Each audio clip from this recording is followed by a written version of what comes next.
Hello friends, मेरा नाम विवेक सिंह राठौर है एंड मैं आपको इस वीडियो लेक्चर के थ्रू गेट के जो प्रीवियस ईयर के क्वेश्चन पेपर हैं उसमें कुछ क्वेश्चन डिस्कस कर रहा हूँ।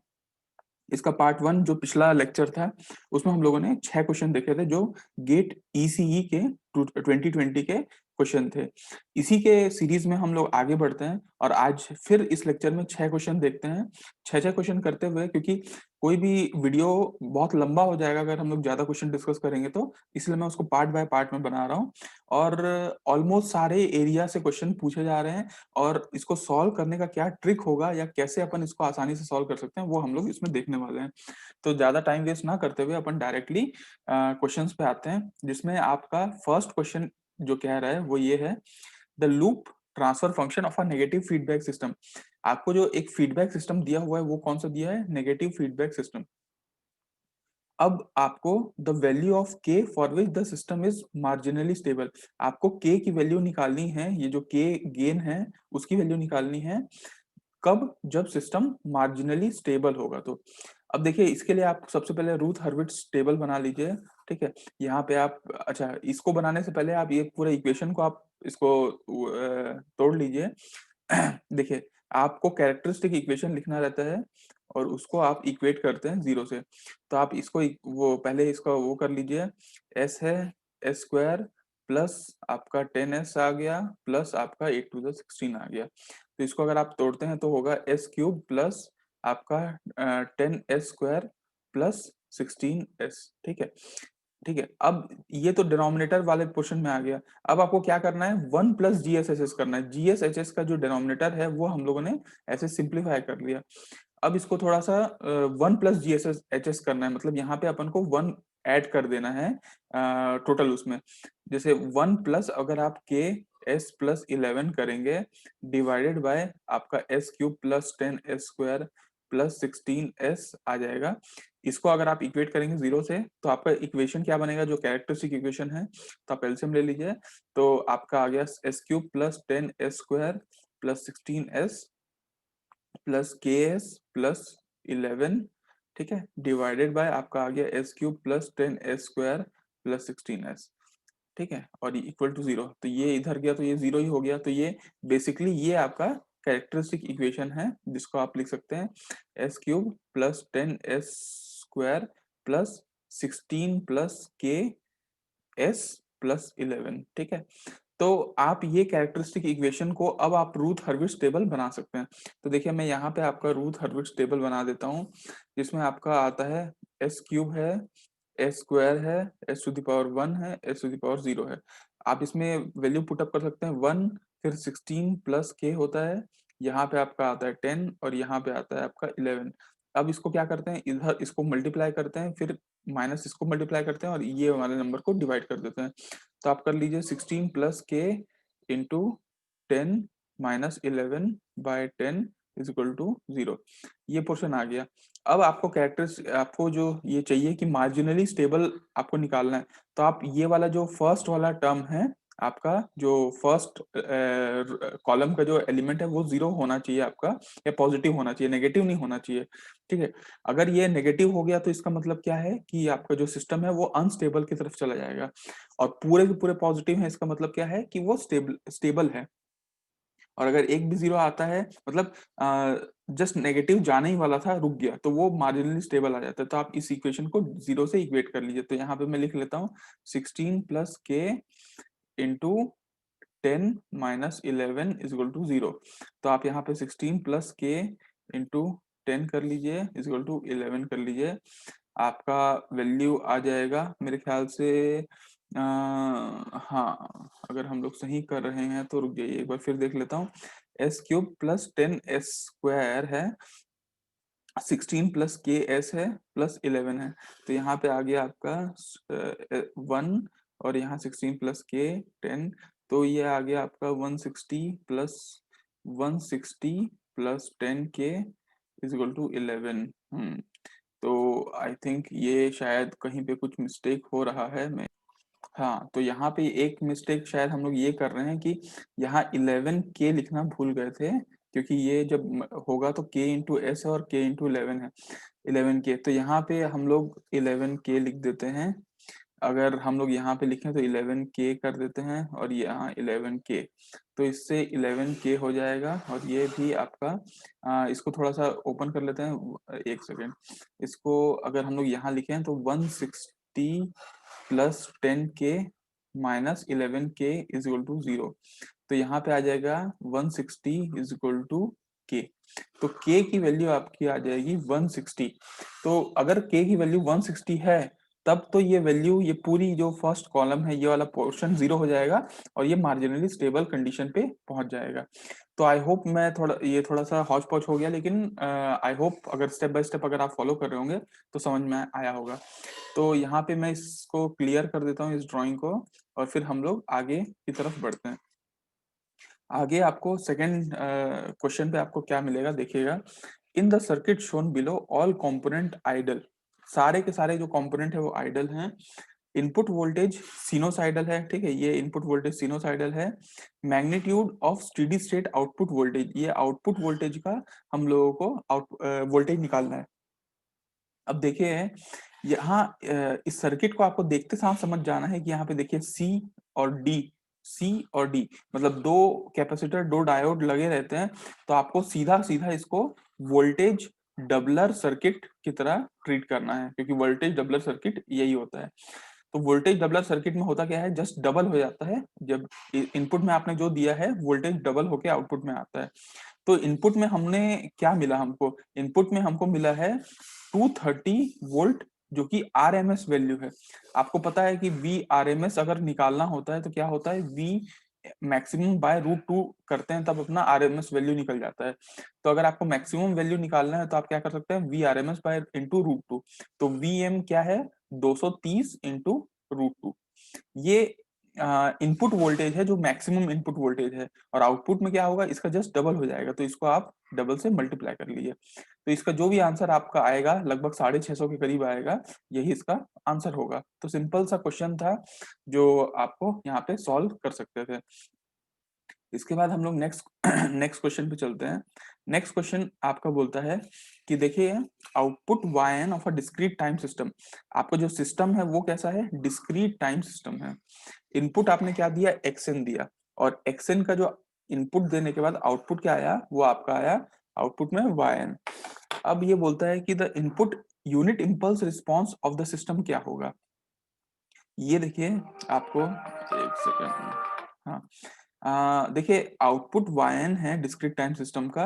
अगर आपने एक्स एन की इनपुट दिया तो आपको वायन आउटपुट मिलेगा। लेकिन कैसा मिलेगा, देखो यहाँ पे उसका इक्वेशन दे रखा है कि आपको वायन मिलेगा कैसा। वायन जो भी आएगा वो आएगा आपका मैक्सिमम ऑफ, अगर आप माइनस इंफिनिटी से के की वैल्यू एन तक रखोगे और मॉड एक्स के कर देंगे, मॉड एक्स के, ठीक है, तो इसकी जो भी मैक्सिमम वैल्यू आएगी वो वायन की वैल्यू होगी।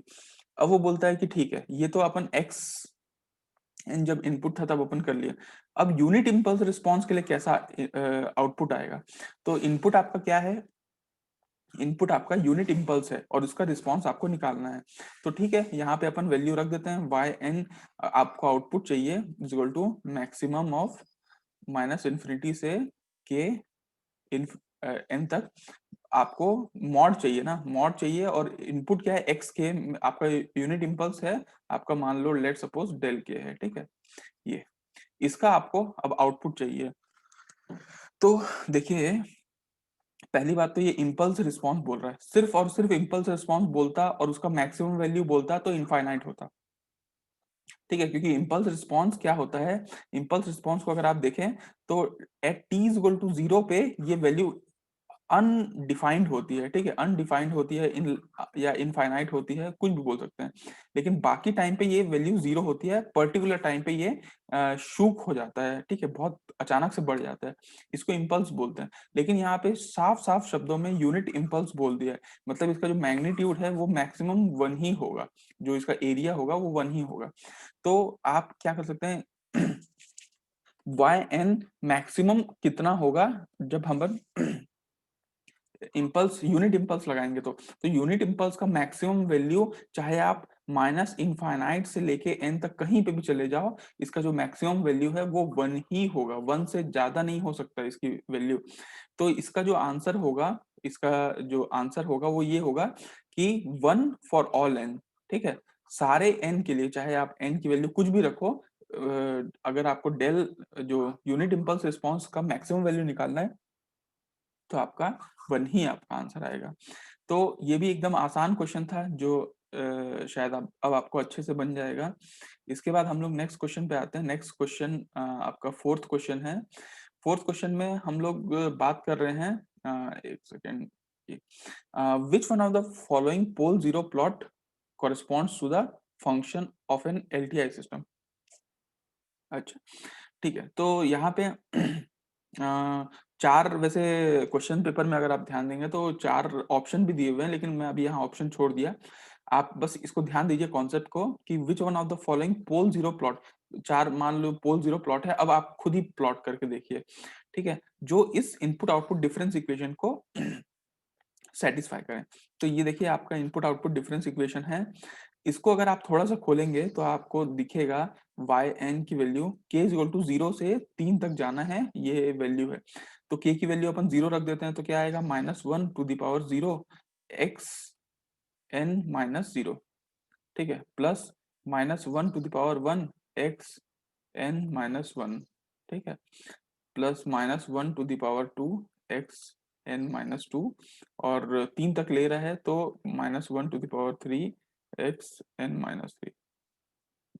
अब आप इसको ओपन कर सकते हैं, ये हो गया आपका एक्स एन, ये हो गया आपका सॉरी माइनस में एक्स एन माइनस 1, फिर आपका प्लस में एक्स एन माइनस 2, और फिर आपका सॉरी माइनस में एक्स एन माइनस 3।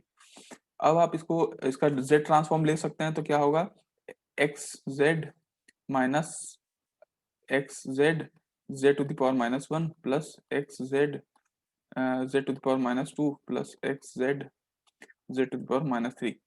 आप एक्स जेड को कॉमन भी ले सकते हैं। ये सब जब इधर ले रहे हैं तो लेफ्ट हैंड साइड में भी आप जेड ट्रांसफॉर्म लेंगे तो ये आपका, सॉरी ये वाई एन है, यहाँ पे वाई जेड है, Y Z is equal to, अगर आप एक्स जेड कॉमन ले लें तो आपका आ जाता है 1 minus Z inverse plus Z minus 2 minus Z minus 3।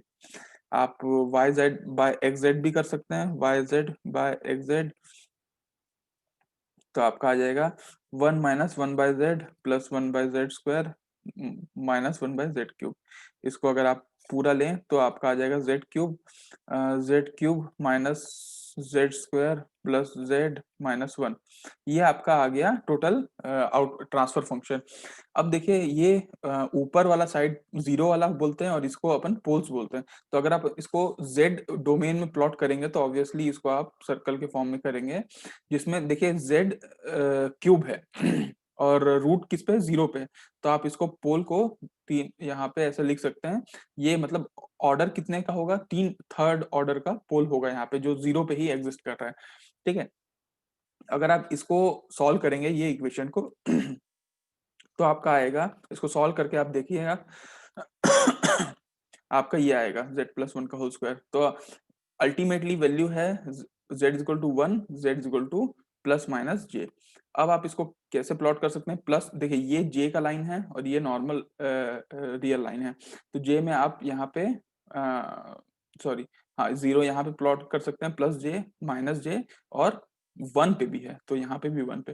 तो यही ऑप्शन आपके क्वेश्चन पेपर में भी दिया हुआ है, लेकिन आपको चार कंफ्यूजिंग देगा, उससे पहले आपको प्लॉट करना आना चाहिए। तो आप देखिए इसको z ट्रांसफॉर्म में कर लिए और उसके बाद आपको नॉर्मल पोल 0 में प्लॉट में आप इसको बिठा दिए।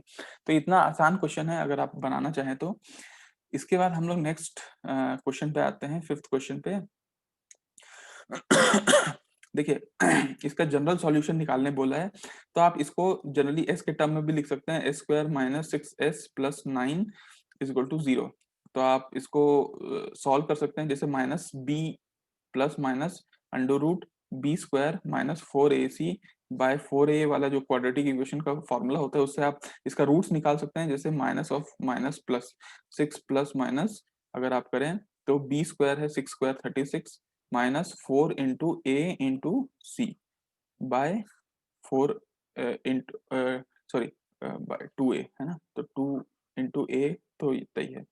अब आपका ये आ गया, देखिए ये तो पूरा कैंसल आउट हो गया, 6/2 3, तो इसमें 3 वैल्यू आया। इसका मतलब ये है कि s माइनस 3 का अगर अपन होल स्क्वायर करें, या s इज इक्वल टू 3 × 3, दोनों ही रूट, 2 बार 3 पे इसके रूट हैं, तो आपका ये वैल्यू आ जाएगा। अब आप क्या कर सकते हैं, इसका जनरल इक्वेशन निकालना है, तो आपको पता है जब दो रूट एक ही जगह पे हो सेम हो, तो आप y इक्वल टू क्या कर सकते हैं, c1 प्लस c2x, और e टू द पावर करते हैं जो भी रूट आया होगा, तो रूट है 3, तो e to the power 3x, तो ये इसका आंसर है, सिंपल सा। तो इसका अपन क्वेश्चन ऐसे बना सकते हैं। इसके बाद हम लोग नेक्स्ट हमारे लास्ट क्वेश्चन आज के उसमें आते हैं हम लोग। ये क्वेश्चन आसान है अगर आप देखें तो। देखिए the current in the R L circuit, question में आर और एल सर्किट दिया हुआ है, और उसमें ये जो करंट फ्लो हो रहा है, उस करंट की फ्लो की वैल्यू दे रखी है 10 cos 5t माइनस पाई/4। अब आपको इंडक्टर की वैल्यू निकालनी है, और आपको आर की वैल्यू भी नहीं दे रखी है। अब आपको इंडक्टर निकालना है, तो ये काफी सोचने वाला टाइम हो जाता है कि अपन कैसे निकाले। तो अपन देखिए, टोटल अगर अपन को आई चाहिए, करंट चाहिए, तो आपको पता है I equal to V by R होता है, लेकिन यहाँ पे आर नहीं है, आर प्लस एल भी है, तो यहाँ पे अपन जेड लिख सकते हैं। तो आई अपन, ये वी क्या है अपना, 200 cos 5t है मान लीजिए, ठीक है। इसको अगर आप जेड से करेंगे, तो जेड क्या है अपना, आर प्लस जे एक्सएल है, ठीक है, एक्सएल। अब एक्सेल की वैल्यू क्या होती है, देखिए अगर आप एक्सेल देखना चाहें तो ओमेगा एल होता है। ओमेगा यहाँ पे पहले ही दे रखा है 5 है, ठीक है, तो आप यहाँ पे इसको एक्सेल के बजाय आप इसको लिख सकते हैं 200 cos 5t by R plus J 5l। Omega L होता तो 5l हो गया, ठीक है, ये एक्सेल ऐसा था। अब ये इक्वल किसके है, आई के, तो आई क्या है आपका 10 cos 5t minus sorry 5t minus पाई/4। अब आप इसको आप इधर लेके जा सकते हैं, इसको इधर लेके जा सकते हैं, तो ये हो गया r plus j5l is equal to 200 cos 5t by 10 cos 5t minus पाई/4। अब देखिए ये आप यहाँ से कैंसल आउट कर लिए, तो आपका कितना आ गया, 20। अब देखिए ये cos 5t है, और नीचे भी cos 5t माइनस पाई/4 है।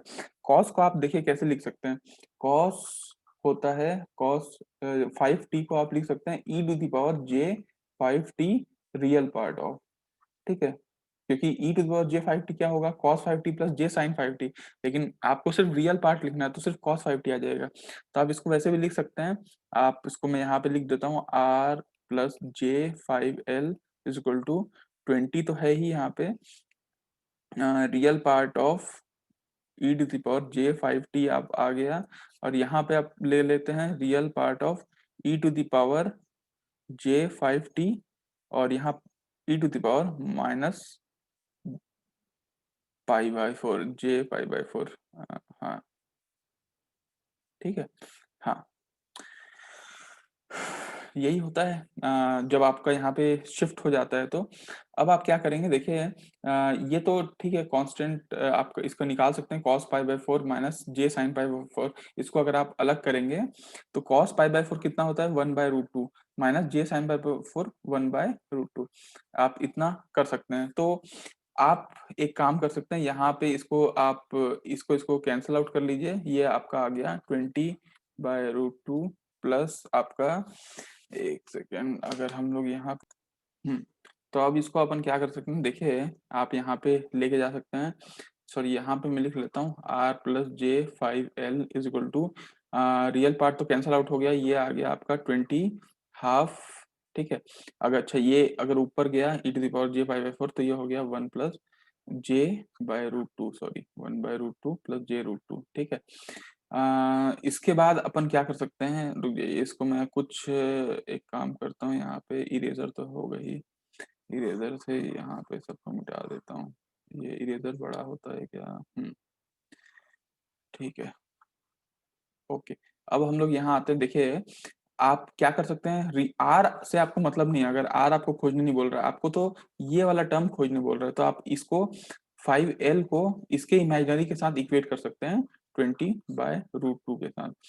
5 4 जा 20, तो 4/√2, अगर आप इसको √2 से मल्टीप्लाई कर दें, √2 से, तो ये √2 इंटू √2 2 होता है 2, तो आपका आंसर L इजल टू 2√2 आ जाएगा। इसको आप 2 इंटू 1.414 से आप मल्टीप्लाई कर लीजिए, तो आपका आंसर आ जाएगा। तो ये सिंपल सा क्वेश्चन था, जो इस तरीके से अगर आप बनाना चाहें तो ये क्वेश्चन आसानी से बन जाएगा। इसके बाद हम लोग अब इस कुछ नए और क्वेश्चन मिलेंगे, वो हम लोग ये लेक्चर लंबा हो जाएगा, इसके बजाय हम लोग उसको नेक्स्ट लेक्चर में डील करेंगे। तो इस लेक्चर के लिए इतना ही काफी है। जुड़े रहिए ताकि हम लोग फिर और क्वेश्चन प्रैक्टिस कर सकें, क्योंकि जितना आप क्वेश्चन प्रैक्टिस करेंगे उतना आपको सफलता के नजदीक जाते रहेंगे। ठीक है, तो इस लेक्चर के लिए इतना ही काफी है। Thank you so much.